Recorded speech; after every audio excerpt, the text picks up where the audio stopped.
Baraawe waa magaalo xeebeed leh taariikhyo kala duwan oo aad u fog markii laga hadlayo kaalintii ay ku lahayd wax soo saarka dalka.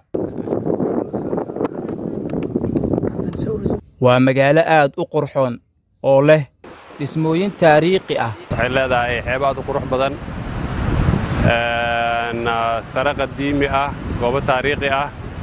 waa magaalo dalxiis ku fiican. waxaan aad uga helay sida xeebteedu ay nadiif ku tahay,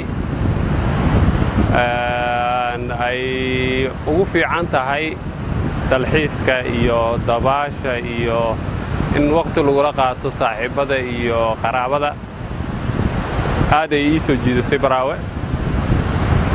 waan markii ugu horeysay noloshayda aan imaado, laakiin waxaan rajaynayaa inaan ku soo noqon doono dalxiis aan u imaan doono haddii Ilaahay yiraahdo.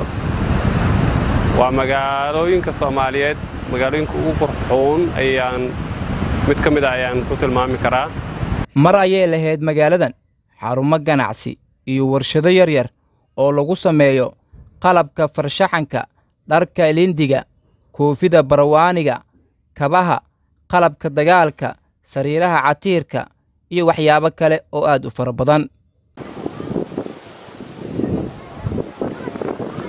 jasiiradaha Jilaani iyo Manaraani ayaa ah meelaha ay ku damaashaadaan dadka barawaaniga maalmaha laga nasto shaqada iyo waxbarashada.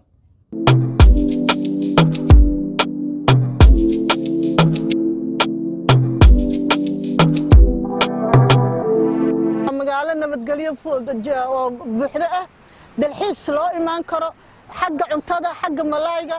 marka ka soo qayb gala Baraawe waa meel aan la heli karin. marka xeebteedu waa nadiif, alxamdulillaah rabbil caalamiin.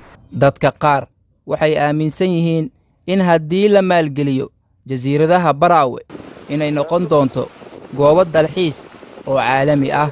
xeebtii oo maasha Allah ah, badiyo iyo ku dhinac taalo oo jawi iyo leer qabow ay ka soo baxayso. dhinacaas kale waxaa ka xiga baadiyo yar iyo buuro yar oo carro guduud iyo carro cad isugu jirta. marka waa meel aad u nimcaysan, alxamdulillaah. haddii xoogoo ay heli lahayd maalgelin yar oo laga furi lahaa meelo yar oo dhalinyarada ay isugu timaado, makhaayado yaryar laga furi lahaa, runtii waxay noqon lahayd goob dalxiiska indhihiisa soo jiidata, goob dadka martida oo timaada lagu yara casuumo.